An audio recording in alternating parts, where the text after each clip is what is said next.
What up? It's your boy A9. I'm back with another episode 89 cast. I hope you saw my last video. You know what I'm saying? Uh I rapped. I rapped over a beat. You know what I'm saying? I like acapella because but rapping on a beat, especially if it's a beat and they give me that, yeah, you know what I'm saying? Let me just throw it out there, you know what I'm saying?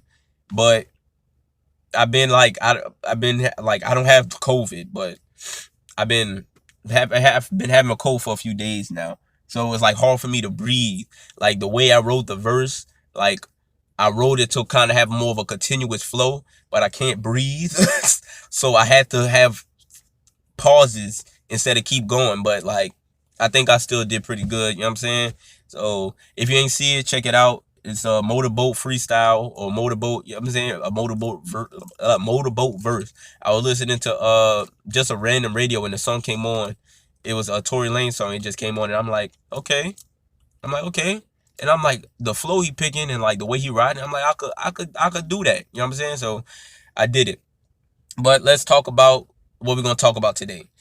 First, we're gonna talk about stocks because that's what I'm into. I always want to inform people or talk to people, whoever watching. You know what I'm saying? You ain't gotta be that type of person, but inform people about just what's going on in the world as far as financial thing. Because even though you may not care about stocks and real estate and money, the thing is that type of thing impacts your life and you don't even know it.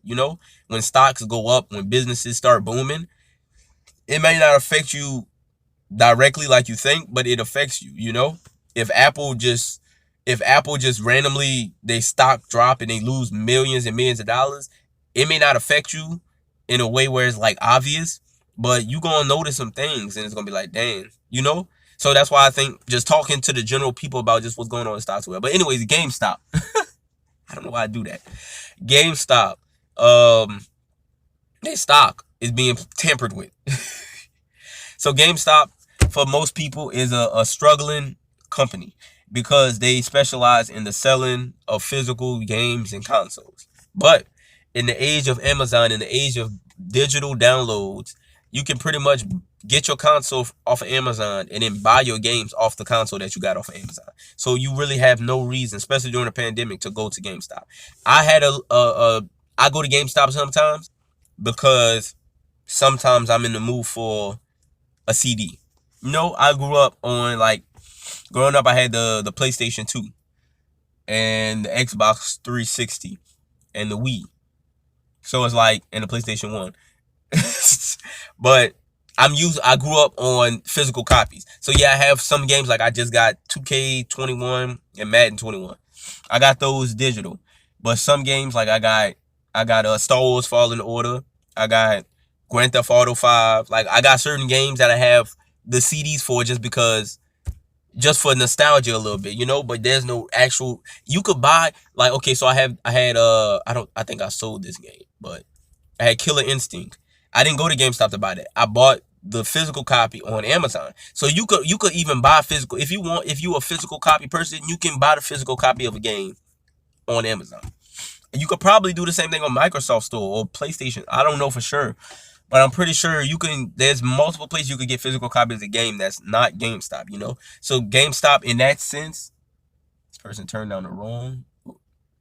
In that sense, is doesn't make really any sense. But because Wall Street has pretty much killed GameStop as far as like it's not a valuable company, we ain't messing with it. Let the stock just die off. You know what I'm saying? Because of that, there's people in this Reddit group called Wall Street Bets, which I joined Wall Street Bets yesterday just to kind of be, you know what I'm saying, be that guy. Sometimes you want to be that guy. Sometimes you do. I joined Wall Street Bets, but what they did was they was like, okay, we're gonna rebel against Wall Street. We're gonna let them know that they don't have all the power. That the power is with the people if we all band together. Like we're gonna show y'all that y'all don't have all the power. If we band together, our power is equal, if not greater than y'all's. You know what I'm saying? So what they did, because that group, last time I checked yesterday, and that group have about 3 million people, or around 3 million people in there. So I wouldn't say all 3 million went and bought GameStop stock, but if 1% of that 3 million went and bought that stock, it move it a little bit. You know what I'm saying? Especially like say there's a lot of people in that group that only got $5,000-$10,000 to invest. Imagine 100,000 people putting in $5,000 on GameStop stock. You know what I'm saying? $5,000 of GameStop stock would have probably got you. My math is a little off. Would have got you, I want to say, 250 shares, maybe, if they bought it before. So imagine 250 shares times how much did I say? 100,000 times 100,000. So that's about my math. 25 million. 25 million. We're gonna say 25 million. 25 million shares being moved just off of 100,000 people putting $5,000. My math might be awful right now, but I think yeah, 250 times 20, because the stock was around $20 before all this happened. So I'm just rounding up to $20, but that would be equal 5,000. So yeah, 1,000 people putting $5,000. That's about 25 million shares being moved at one time. If everybody buys it, 25 million, and they're just buying it, pushing the stock up, because the thing is, it's supply and demand. The more people that buy, the higher the price go. The more people that sell, the lower the price go. So if a lot of people is buying, and it's 100,000 people buying $5,000 worth of the stock at a time, and 20,000 that made the stock shoot up $10, and then the other 20,000 made it shoot up even more, and it just keep happening over and over again, the stock's going to shoot up. And guess what? With all that happening, those people are going to make money, because if I bought 5,000 shares of the stock at $20, and everybody that's on this wave with me, is buying it, so it's making the price go up, and now the stock is at $200. That's 100%. That's way more than 100%, actually. That's my math. But just say that's 10x. That's 10x. Okay, that's an easier way to say it. That's 10x. So if I put $5,000 worth at $20, and then we just 10x the stock over in a couple hours, guess what? 10x of $5,000 is $50,000. So now my 5,000 is worth 50,000. Let me cash out. I done made $45,000 because me and a group of people just, you know what I'm saying? So that's pretty much what happened with the GameStop. A lot of people, it was a form of rebellion. It was a form of like saying, you don't make stocks move like you think you do. If we all band together, we could make it move. And the same thing is with AMC and I think Nokia BlackBerry. It's like just making a statement. Like, you guys don't run everything. You guys are Wall Street, and y'all put these articles out, and y'all try and affect our money. Because there's people who like really are into these stocks, and they're looking at them, and they're like, let me put money in this company because I believe in them. And next thing you know, a Wall Street person or a journalist or whatever just goes on there and downplays that stock, and now I'm losing money on it, and you making money on it because you're going to up the stock that you have money in because you have control because of that. But guess what? If me and 100,000, 200,000, 500,000 people go and just put $5,000, $10,000 into this one stock, guess what? We got more control than you because our money together is more than yours. And that's pretty much what it was, and it's very interesting. I'm looking at it a little closely. Of course, y'all know I'm a long-term investor, but I did low-key. Please depress the brake pedal to release the parking brake. Touch too much. I'm keeping a close eye on it, but I'm a long-term investor, so I haven't really made no sudden moves, but I just been watching how the market's been moving. And the market has been having ups and downs throughout this whole thing, and the government, I guess, is trying to get involved, the legal system, there's a lot of stuff going on, but it's just very, very interesting. Next topic, let's just, so I'm chilling with my dad for a few minutes, and we were looking at ESPN, and they started talking about who is more influential, LeBron or Michael Jordan. And me and him just kind of started talking about it, and I just wanted to bring it here, just talk about it. Me, in my opinion, Michael Jordan, because it said it was the exact thing was most influential in the past 30 years. In my opinion, in the past 30 years, I think it goes by the time, who had the most influence over that period of time. And I feel in the past 30 years would be 1990. So I think from 1990 to 2020, I will give it to Michael Jordan, because everything that he set in place in the 90s is what's going on right now. LeBron is living off of the benefits of what Jordan started. He's carrying on what Michael Jordan started. You know what I'm saying? And like I also told my dad, like, it depends on if we talking cultural influence or influence in the sport, you know? And if it goes to cultural influence, I think besides the shoes, I think LeBron has more cultural influence, because it's not just shoes and basketball. It's he got influence on music. Like he A&R, and he does stuff with the rappers. He puts his followers on to certain rappers and certain albums and certain music. He's involved in a lot of different businesses, which you could credit that also to Shaq, but LeBron is just like, he set a certain standard for what to do when you make it in the NBA. And it's not just like get your check and just get a nice house. Like, you could actually build your life after the NBA while in the NBA. You know what I'm saying? So I say past 30 years, if we talk about sports, Michael Jordan. Past 20 years, if we talking about sports, I want to say Kobe. You know what I'm saying? Because like the same thing with Michael Jordan, LeBron would not be in his position, or LeBron wouldn't. Jordan set the pace. Kobe picked it up, and then LeBron picked it up. Now, if we talking past 10, 15 years, I would give it to LeBron. But if we talking 30 years, I'll say Jordan. Now, I'm pretty sure there's a million people, cajillion people that's more informed on basketball than I am. You know what I'm saying? But I know just from how I look at things, because just how I look at things and what certain people did for certain things, I would say Jordan, most influential in the past 30 years. Kobe, most influential in the past 20 years. LeBron, the most influential in the past 10 to 15 years.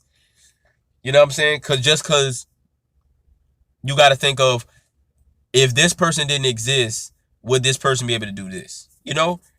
Jordan, like my dad always says, basketball rarely was on TV back in the day until Jordan came and pretty much made it a nationwide thing to have basketball on TV.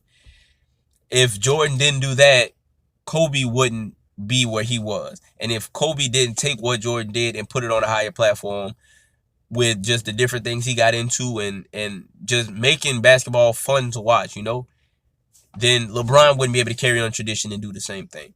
And it's like LeBron in the past 10 years changed the game, because he made switching teams kind of like the thing. After LeBron went to the Heat and then went back to the Cavaliers and then went to the Lakers, like just LeBron moving, you got to think about how the greats in the past spent most of their career on one team.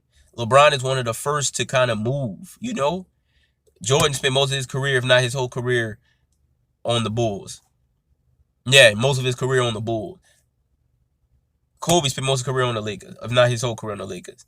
LeBron went from the Cavaliers to the Heat to the Cavaliers to the Lakers, and he's still going. He might, you know what I'm saying? And it's like, after LeBron did the thing with the Heat, next thing you know, Kevin Durant moved to a different team. Chris Bosh, of course, and Dwayne Wade, of course. Who else moved to a different team?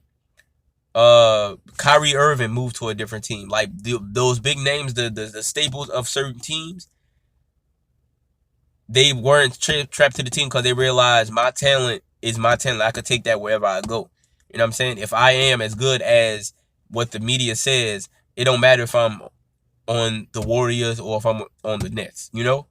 And I think LeBron kind of put that mindset out where it's like, I am what carries this team. I can go to another team and maybe put in less work or put in the same amount of work and maybe get further. LeBron was chasing the ring, you know? Ain't nothing wrong with chasing the ring. Some people grow up playing sports like some grow up and be like, this is my way out the hood, getting into the league and making enough money to where I could take my family out. And some people's goal is, I want a championship ring. I want a ring like LeBron. I want a ring like Kobe. I want a ring like Mike. You know? So just depending on where you want to be, depends on how you move. And LeBron kind of like changed how everybody moved in the NBA. You know what I'm saying? So That's why I say 10, 15 years. Yeah, LeBron. I think what LeBron did by going to the Heat has not only trickled down to now, but it's going to trickle down into things that we're going to see in the NBA in the future. But that's all I wanted to talk about. Next, I just saw this article because sometime before I record, I just go through little things, little articles or whatever like that, or go through little things that pop out to me. And I saw this. Hip Hop DX. Kanye West reportedly facing $30 million lawsuit from nearly 1,000 Sunday service members. Now, if you remember a month ago, 2 months ago, it came out that he was getting sued for $1 million because he haven't paid the Sunday service people. Which $1 million, Kanye got $1 million. Why he couldn't break them off for that quick million? Because it said 1,000 Sunday service members. So if it was $1 million at first, how many people was it at first? I can't remember the number of the people who was a part of that lawsuit. But he could have broke off that $1 million. They split it. If it was like 100 people, they split it 10 racks each or whatever like that. I think these things are really popping. Like, what? I don't know. But, yeah, I'm hearing them. Or they're getting close. That's crazy. That never happened before. But now it's going to 30 million. So let me pull out my calculator before I start reading the article. 30 million divided by 1,000. Let's see. It's $30,000 each, which is a year's salary for most people, So it makes sense.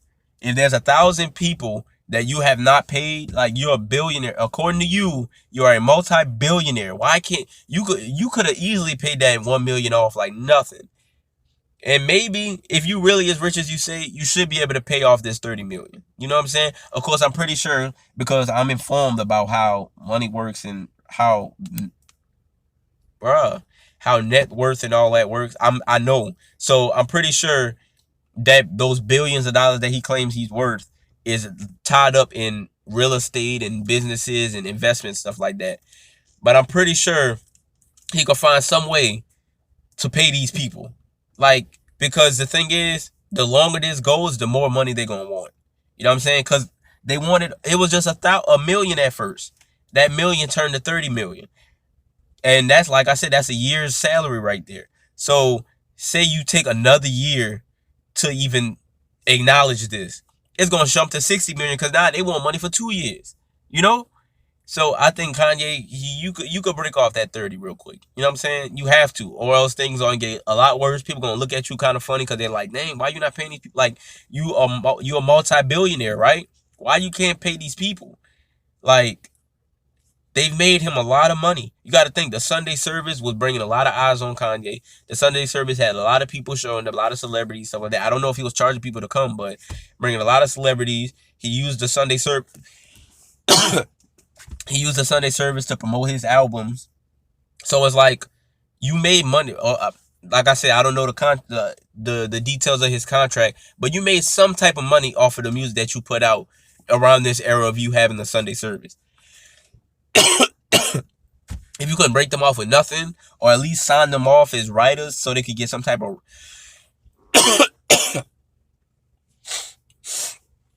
or at least break them off as writers so they can get some type of royalties or something like that. Like, there's something he could have did to kind of like make sure these people was all right, so you wouldn't have to worry about forking over $30 million to 1,000 people. That's what I would have did. If I'm Kanye West, bruh. If I'm Kanye West, yeah, this is popping, bruh. If I'm Kanye West, I'm telling everybody I am a multi-billionaire, 2 point whatever $billion or however much he said he worth. And I'm not in the what's the word? I'm not in the, I don't know what the word is. I'm not in the position right now currently to pay these people that's working for me, but they're helping me with my music and one of my sources of income, especially like music. Like, I wouldn't say it's that simple, but I just list them as writers or producers or something like that, each and every one of them. Like, yeah, the credit's going to be long, but I got to find a way to pay these people. So that's what I would do personally. I'd be like, all right, so I'm gonna list you as a writer, list you as a producer, list you as this, list you as that, and we're going. That's how y'all gonna get to the bag. Y'all gonna live all these royalties. It may not be a lot of money up front, but guess what? My music is gonna live forever. I'm Kanye West. You know what I'm saying? So y'all gonna be getting bread off of this work for years and years down the line. I ain't gotta pay you a lump sum at once because you're gonna get royalties for the rest of your life off of just this one moment. That's how I would do it. That'd get this 30 million out the way, and that help people out. Like I said, it ain't gonna be big amounts of money because guess what? It's 1,000 people gonna be credited on there, so those royalties are gonna be split between 1,000 people. But at least they'll get something, and that's something to last them for a long period of time. You know, if you do that, they get platinum plaques too. Like Kanye, they'll get plaques for that. So like, yeah, you did this, so now you get a plaque, you get a plaque, you get a plaque. Guess what? If Kanye, if this do good and they give me Grammys, guess what? 1,000 people getting a Grammy. Like, it'd have been more beneficial for him to at least do that. Like, I don't know like I said, I don't know the details of how that stuff works, but that'd have been just an easy way out. What I do exactly that, list them as writers and producers and stuff like that so they could get a cut of royalties, but I'd also give them a lump sum and then they get that stuff in the back end. Like, you know, I'm Kanye West. I'm a multi-billionaire. Here, 20,000 for you, 20,000 for you, 20,000 for you, 20,000 for you. That's what? 20,000 times 1,000. I keep putting myself in predicament where I gotta do math. And I don't do math that much anymore. I used to be real good, but I can't. But 20,000 times 1,000, that's like what? 2 million? I won't say 2 million. Because 20,000 times 10 would be 200,000. No, so that'd be 20 million. 20 million break off. $20 million break off each one of y'all with 20,000 and sign y'all off on give y'all credits on the album. So y'all got that 20,000 up front, and then y'all gonna get continuous payments off of this in the back end. You know what I'm saying? That's what I'd do. So, Kanye, find a way to pay these people. You putting yourself in the hole. Like, I wouldn't say put yourself in the hole, but like it's not looking good, especially if you telling Forbes that you super rich and they lying and big cap and all that. But I can't do this any longer. You know what I'm saying? I got this cold. It's hard for me to keep talking. I'm coughing. I gotta go take some more medicine. My nose is stuff. But I pushed it out. I even rapped for y'all. Like, forgive me. You know what I'm saying? Hopefully things will be better in a better place next week. That's it for me. I'm out. Too sweet. Deuces.